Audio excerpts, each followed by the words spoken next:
दोगे तो हम उन तीनों को कोर्ट में पेश करेंगे, ऐसा सिटीजन का कहना है। पर ऐसा कोई कानून है क्या? देखिए, ऐसा है तो नहीं, पर वक्त और हालात के हिसाब से चलना पड़ता है। अगर सिटीजन चाहता तो उन तीनों को मार डालता, ऐसा नहीं करके वो उन्हें जिंदा पेश करने की बात कर रहा है, तो उसकी सजा में जरूर कोई दम है। सजाए मौत को ठुकरा कर उम्र कैद की सजा को मना करके जरूर उससे भी बड़ी सजा देने का फैसला सिटीजन ने लिया होगा। एक आम आदमी गलती करता है तो उसकी तरफ से लड़ने के लिए कितने वकील खड़े हो जाते हैं, लेकिन एक जज के लिए कोई वकील लड़ने के लिए तैयार ही नहीं है। उसके लिए मुकदमा लड़ेंगे तो वकीलों की पेशी की बेइज्जती होगी। वो तो एडवोकेट एसोसिएशन ने फैसला किया है कि उसकी तरफ से कोई खड़ा नहीं होगा। बेसिकली सिटीजन कानून जानता है, वो जरूर कोई पॉइंट पेश करेगा। सर, हुकूमत सिटीजन मैटर में एक्सपर्ट से सलाह ले रही है कि क्या किया जाए। कानून क्या आसमान से उतरा है? ये आवाम का ही बनाया हुआ कानून है। आवाम की भलाई के लिए कोई भी फैसला लिया जाए वो आवाम को मंजूर होना चाहिए। तुम भी देखना, सिटीजन का ये मामला हिंदुस्तान के कानून में एक नया बदलाव लाने वाला है।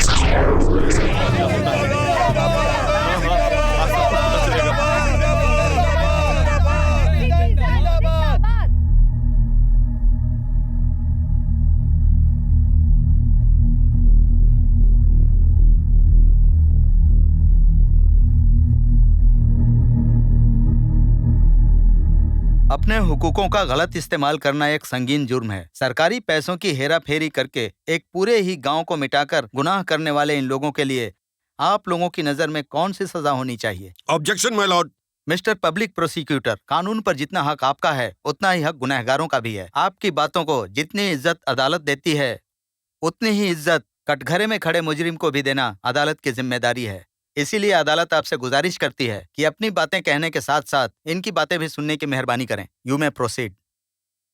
आगे बढ़ने से पहले मेहरबानी करके हमें एक बात सोचनी चाहिए।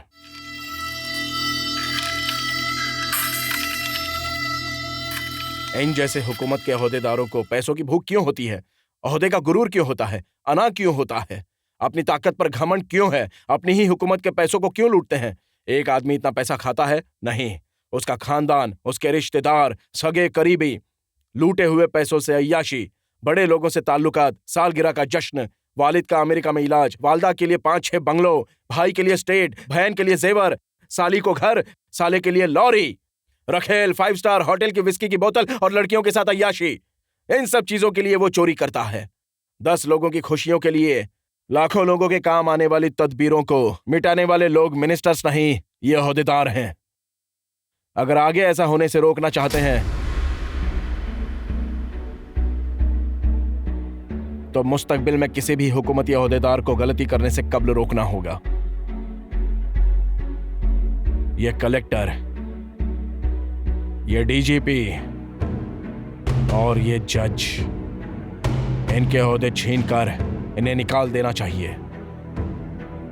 इनका पैसा, बंगला, जमीन, सारी गाड़ियां इन्होंने इकट्ठा की हुई काली कमाई जब्त करनी होगी।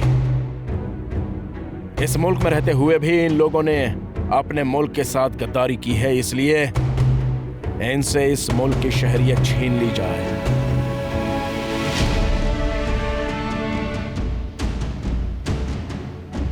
इनकी बीवी, माँ, बाप, मामा, मामी, बेटा, बेटी, काका, चाचा, चाची, पोता, पोती, इनको बेटी देने वाले, बेटी लेने वाले, इनसे किसी भी तरह का रिश्ता रखने वाले और उनके तमाम रिश्तेदारों की शहरियत छीन लेनी चाहिए। रहेंगे लेकिन बिना शहरियत के। हेरा फेरी करके कमाई गई सारी डिग्रियों को जब्त करना होगा। यह इन ओहदेदार दर्जों के लिए तंबीह है। इसे फौरन कानून बना दिया जाए कि इस सजा को पूरी तरह से अमल में लाया जाए। The citizenship of all the accused and their relatives should be cancelled immediately without mercy. Mister citizen, इनकी गलती के लिए इनको सजा देना हक है, पर इनके खानदान को यही सजा देने की बात कर रहे हैं आप? ये तो अजीब ही बात है। अपनी इज्जत की हिफाजत के लिए अत्ती पट्टी मिट गया ऐसा हम सोचते हैं, उसी तरह कानून की हिफाजत के लिए ये अपनी सजा को सजा नहीं बल्कि बतौर कुर्बानी देखें।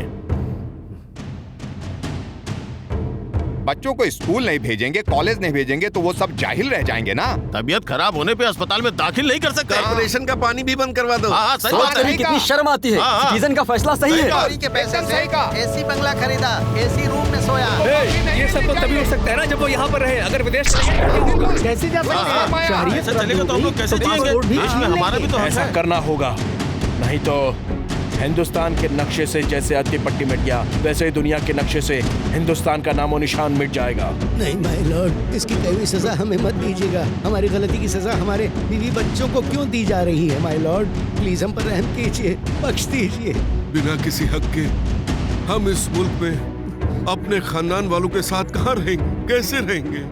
हमें फांसी देकर हमारी जान ले लीजिए, लेकिन प्लीज हमें ऐसी सजा मत दीजिए। ये अदालत इस तरह के मुकदमे को पहली मर्तबा देख रही है। जुर्म होने से रोकना ही कानून का मकसद रहा है, लेकिन आज तक मुजरिमों को सजा देने का काम भी ये अदालत और कानून करते रहे हैं। जुर्म होने से रोकने के कई तरीके हैं। इसका एहसास सिटीजन ने हमें आज दिलाया है। सिर्फ अपनी भलाई सोचने वालों के बीच इस मुल्क के खैर के लिए आज बहुत मेहनत और मशक्कत उठाई है सिटीजन ने। लोग अमूमन अपने मुताल्लिक से सोचते हैं, लेकिन सिटीजन ने मुल्क के खैर के मुताल्लिक सोचा है। पूरी दुनिया में हिंदुस्तान का नाम रोशन रहे, दूसरे मुल्कों में हमारा मुल्क मिसाल के तौर पर देखा जाए, इसीलिए सिटीजन के दिए हुए इस मशवरे को अदालत सजा के तौर पर सुनाती है।